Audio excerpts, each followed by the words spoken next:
So I have paper for you, but I'm not going to give it to you now because you won't listen to a word I say. You'll be reading. Is that right? Yeah. But this will be a take-home for you, and something that I think you will find really useful during your days. And so don't let me forget to give it to you. Discover the power within you. This is week 2 of 4 weeks, and you can see I've read it a few times.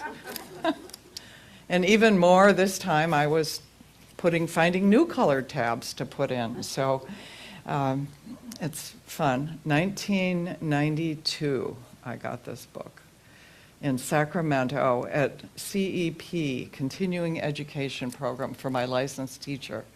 So it's like for me, it's kind of a Bible-ish kind of book because it takes a lot of the teachings that Unity gives us and it makes them very practical. Eric Butterworth was, as I've said before, and for those who don't know, he was a minister for a long time at Lincoln Center in New York City. And he had a very large congregation at Lincoln Center, and he had a radio program. So people all over knew Eric Butterworth. Plus, he's written many books. So today, we're going to focus on the Beatitudes. And people know what the Beatitudes are? Let's put it up. I put it up on the screen. And this isn't the best to read, but I wanted it to be on one. So I'm going to give this to you so you'll have it. The Beatitudes are basically attitudes of being. Attitudes of being. And that's how Butterworth talks about them. The Beatitudes are the very beginning of what's known as the Sermon on the Mount, when Jesus was speaking up on the mountaintop. And the interesting thing about it, it's in Matthew. And the story goes that Matthew was there and basically kind of scribing what was going on. And historians think that normally Jesus would just be speaking out, but that he actually composed this part of the Sermon on the Mount, because the rest is a lot of really fun stories and parables and ideas that we can take metaphysically. But this is very specific in terms of the language that he uses. So let's just read it. And maybe you could read it aloud and kind of see where it hits with you, because I'm hoping that I'll hit a different place and you'll have a different sense of this when you're finished today. So blessed are the poor in spirit, for theirs is the kingdom of heaven. Blessed are those who mourn, for they will be comforted. Blessed are the meek, for they will inherit the earth. Blessed are those who hunger and thirst for righteousness, for they will be filled. Blessed are the merciful, for they will receive mercy. Blessed are the pure in heart, for they will see God. Blessed are the peacemakers, for they will be called children of God. Blessed are those who persecuted for the sake of righteousness, for theirs is the kingdom of heaven. Blessed are you when people revile you and persecute you and utter all kinds of things evil against you, falsely on my account. Rejoice and be glad, for your reward is great in heaven. For in the same way they persecuted the prophets who were before you. So I'm going to have you keep it up for a minute, and then we'll take the slide down. But it's so interesting because I think initially when people heard this, or when we hear it, we think Jesus is giving us a rule book. You know, you've got to be poor in spirit if you want to get into the kingdom of heaven. If you want to be comforted, you've got to mourn. If you want to inherit the earth, you've got to be meek. So all these qualities are like, oh, I must be meek, I must mourn, I must be merciful, I must be pure. And it's like rules, in a sense. And don't we remember that the Pharisees and the Sadducees, the priests at the time in the Jewish synagogues, were all about the rules. And much of the Old Testament is all about the rules. We can take the slide down. It's okay. It's gone right. It was all about the rules. And what did Jesus say? He did not come for the rules. He came for what was inside the rules, right? The transformation that is there for us. So when we look at these basically sayings of the Beatitudes. In a sense, Jesus is asking us to kind of see the paradox in what he's saying. Think about this. You normally would not say someone who is poor is going to inherit the kingdom. Who inherits the kingdom? Where's the power? Somebody who's rich, right?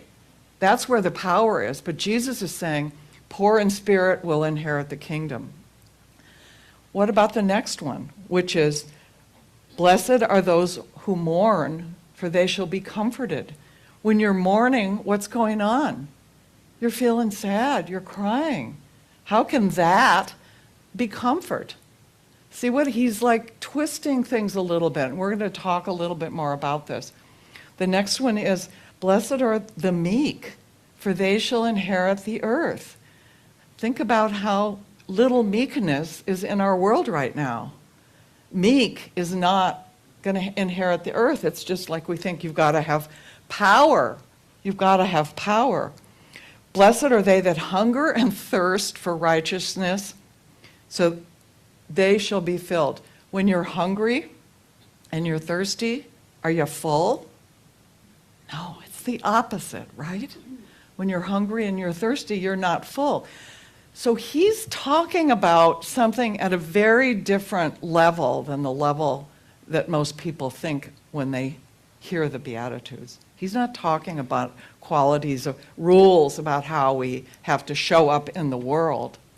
He's talking about qualities of consciousness.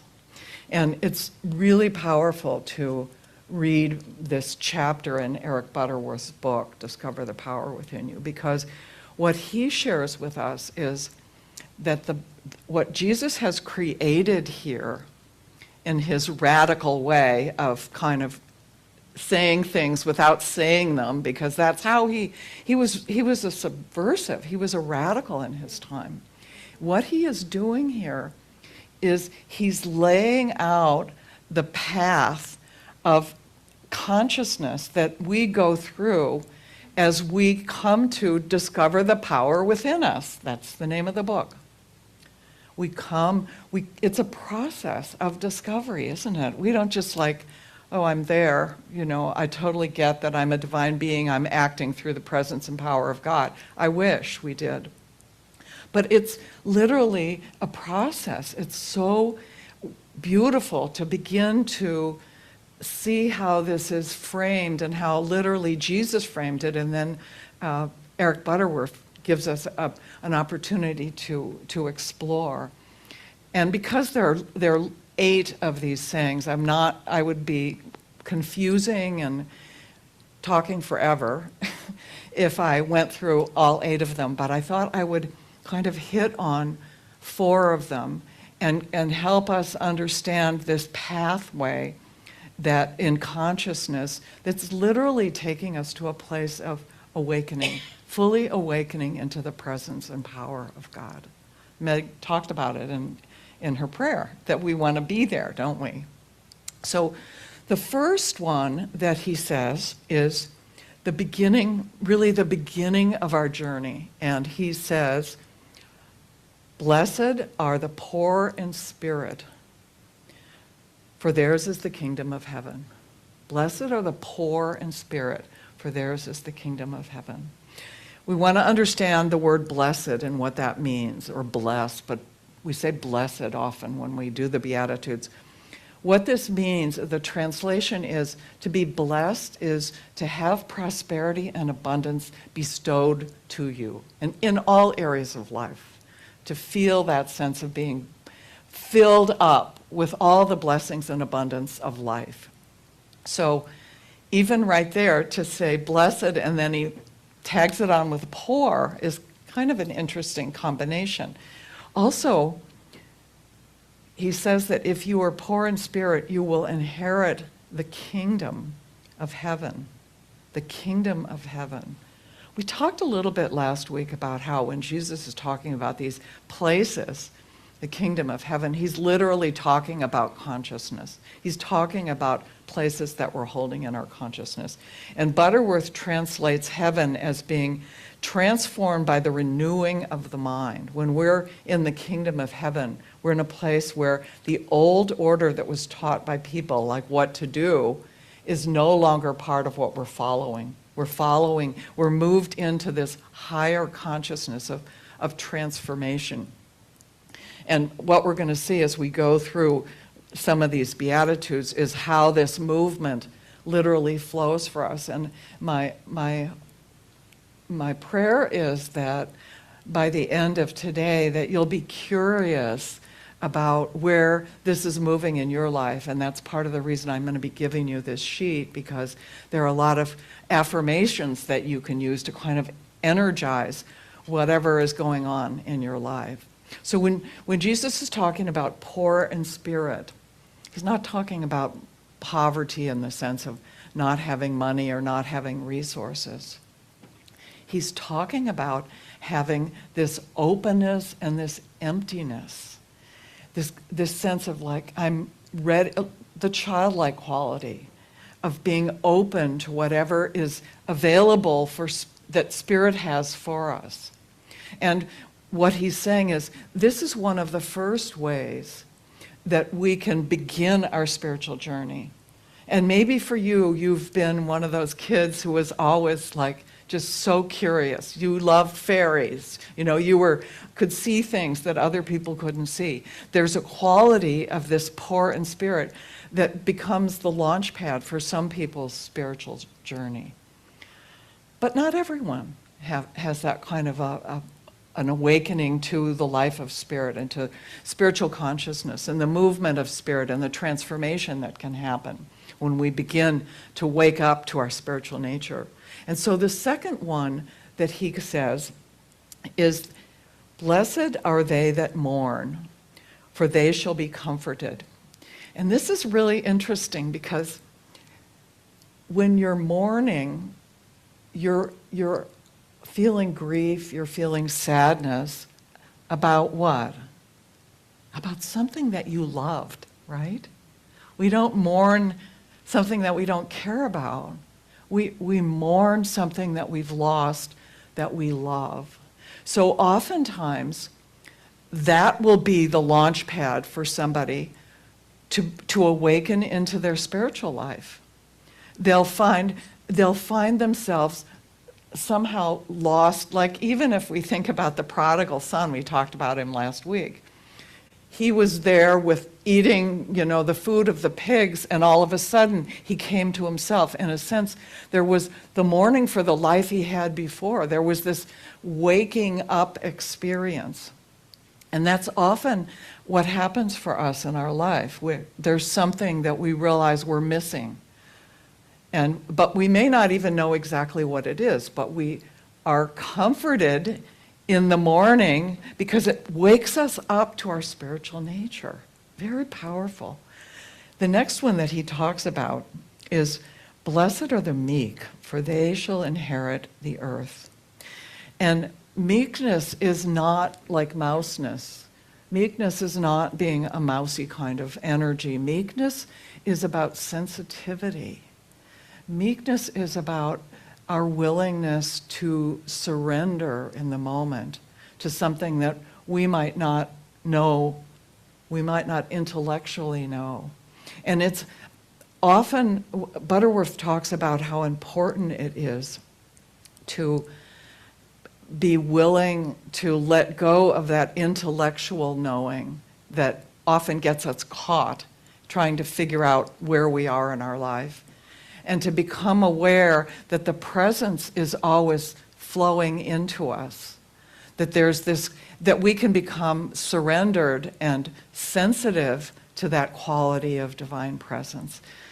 And sometimes you can think of the image of a sailboat. Do I have any sailors here? I'm a sailor, so the wind is blowing, but if you don't know which way the wind is blowing, you can't figure out how to trim your sails to go where you want to go. But there's a sensitivity to figuring out, how do I catch that wind? In the same way, this idea of being meek is developing this sensitivity to the presence and power of God, to the presence of the divine spirit that is within each one of us. One of the next ones that he talks about is, that I'm going to mention, I'm not going to go through all of these, but is pure in heart. Blessed are those who are pure in heart, for they shall see God. And this is really an important, it's really an important one for us to look at, because it's helping us understand how our perception is so critical to our spiritual development. How we show up and what we see to be true, what we know to be true, may not be what is really true. It's a little bit about judge not, lest ye be judged. And Shakespeare's, there's nothing either good or bad, but thinking makes it so. This idea that we have to see with new eyes and be willing to hold ourselves open and receptive, moving through those stages of being poor in spirit and being open like a child, moving through the place of being meek and surrendered and sensitive to that spiritual energy that is all around us. This purity of heart is not like some sort of moral thing at all. It's rather our ability to really be single-minded in terms of knowing that the presence of God is ever available to us, moving in us and through us all the time. I'd like to read one passage out of Butterworth because I thought it was really so important. And this is from his section on Blessed are the pure in heart, for they shall see God. He says man, but you can be a woman too. I'm just going to not try to translate. It says, man is not in the world to set it right, but to see it rightly.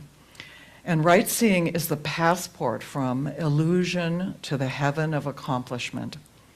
If you want to change the world, or to be an influence for such a change, you must begin within yourself by changing the way you see the world.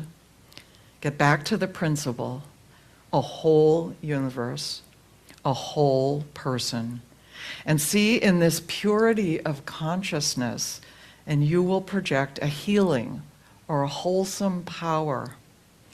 He goes on to say, many preachers focus their vision upon week after week and preach their sermons about sin and evil. We don't do that in Unity. The church would do well to embark upon a new evangelism based upon the omnipresence of God, the good, and the practice of viewing life from the highest rather than lowest point of view. People need to be trained to develop a spiritually oriented insight that will lead to the positive, creative, and loving outlook. When enough people get this training and develop the ability to see from God consciousness and to project that consciousness by seeing the depth in every experience and dealing with the highest in every person, then we will soon begin to progressively unfold the millennium of heaven on earth. So his idea is very much that rather than seeing from a limited point of view, that we look from the mountaintop and have a viewing point and see the wholeness of what is before us. It's a powerful, powerful idea. The final one that I want to share, and I think this is kind of the one that confuses a lot of us, but I think it's a beautiful way that Butterworth talks about this. And it's the last passage, which is, blessed are they that have been persecuted for righteousness' sake, for theirs is the kingdom of heaven. Blessed are you when men shall reproach you and persecute you and say all manner of evil against you falsely for my sake. Rejoice and be exceedingly glad, for great is your reward in heaven, for so persecuted they the prophets that were before you. So this is not saying it's great for people to put you in jail, it's great for people to arrest you, it's great for people to say terrible things about you. What it's saying is, stop doing that about yourself. Because we're the ones who are persecuting, we're the ones who are judging ourselves, we're the ones who are telling ourselves that we're not good enough.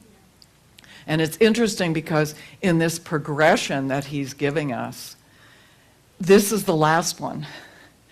And I had a friend who talked about how there's trouble at the border when we're moving through something that's new, a new idea, maybe it's something we're creating out in the world, and we have this new idea and we get going, and all of a sudden it either feels too big or we start having that little person on our shoulder telling us, who do you think you are? You can't do that. Trouble at the border hits. And this is exactly what Jesus is talking about here. This is that inner persecution, that inner dialogue that tells us, oh, no, you can't do that. You can't do that.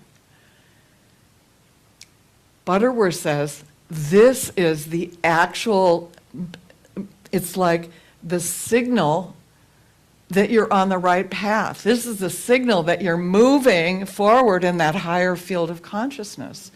Because you wouldn't have that inner voice telling you no, pushing you back, if you weren't already pushing up into something else, into more divine, more of the awareness of the presence of God within us.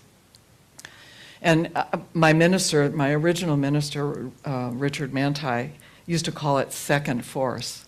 He said we have the first energy that comes, that's taking us to do something, and then there's second force comes in.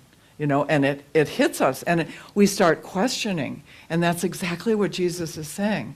It's that questioning that reminds you, you're on the right path.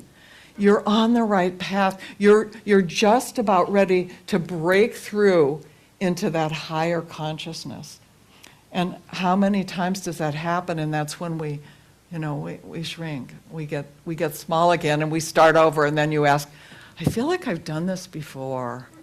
How many times have I found myself doing the same thing or marrying the same person? They just have a beard this time. It's like we grow and then we pull ourselves back. But in this journey of consciousness, this is exactly, Paul talked about it too. He said, the good I want to do, I do not do. Anybody ever been like that?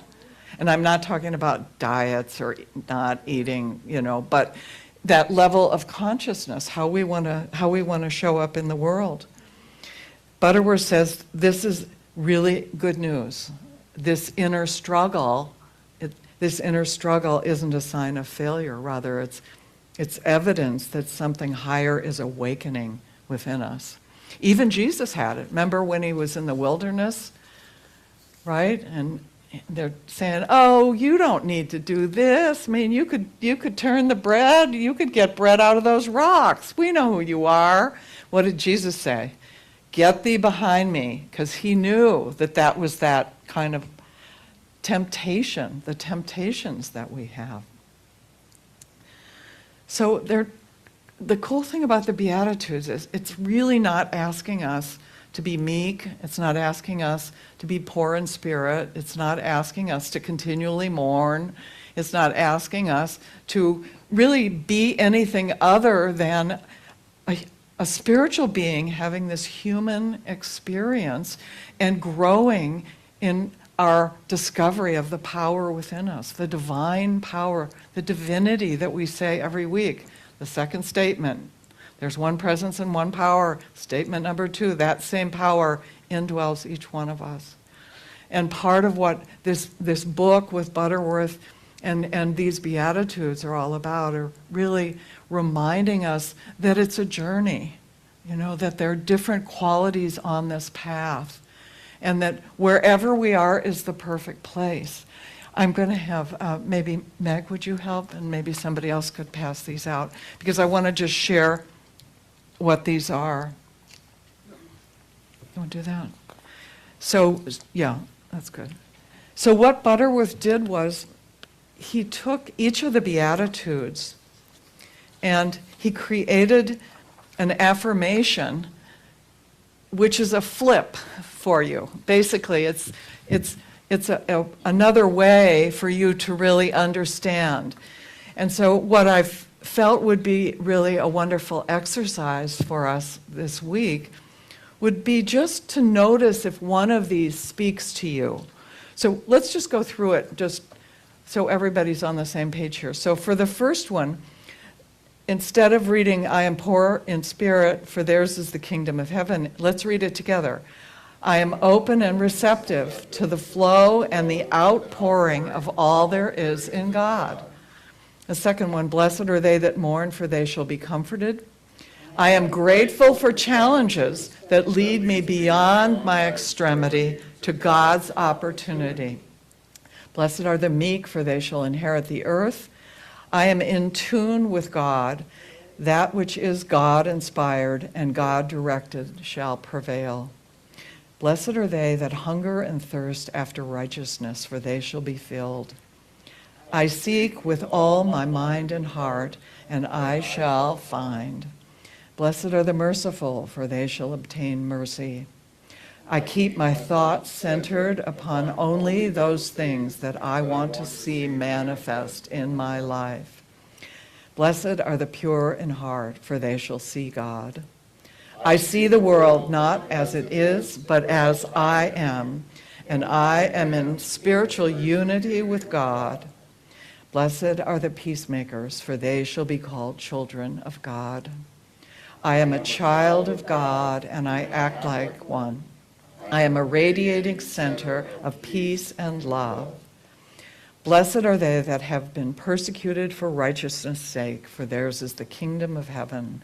Blessed are you when men shall reproach you and persecute you and say all manner of evil against you falsely for my sake.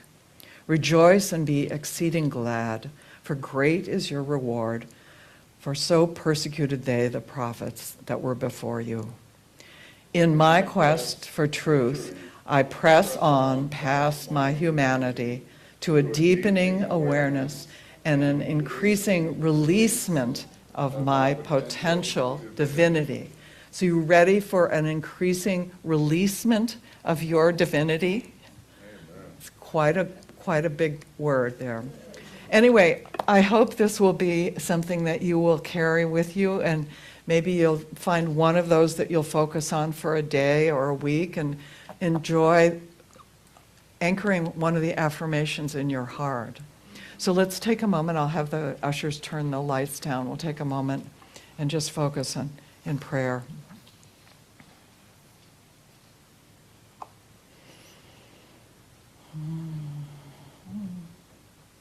I invite you to close your eyes and take a moment, starting this time together in gratitude.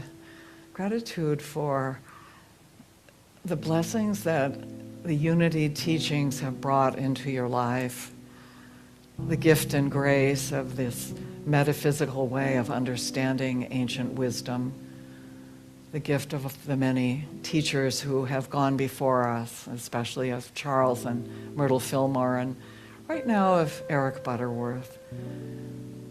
And feel how these teachings begin to move inside your own being, creating a different opening and awareness of the possibilities in your life. Not so much possibilities in the outer, but possibilities of who you are as a spiritual being in this lifetime.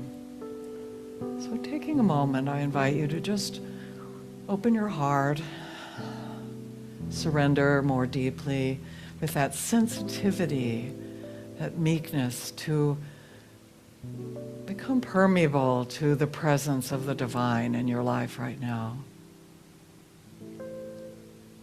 And in the silence, be open for any guidance, any wisdom that may arise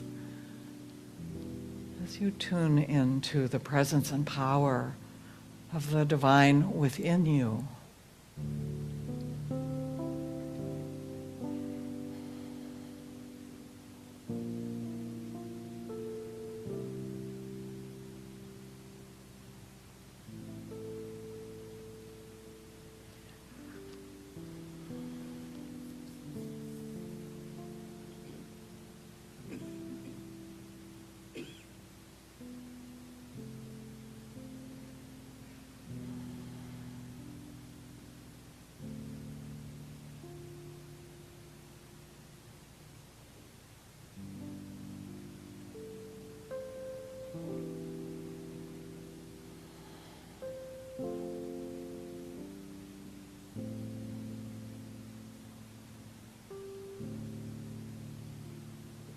Take a nice deep breath, relaxing into that powerful presence,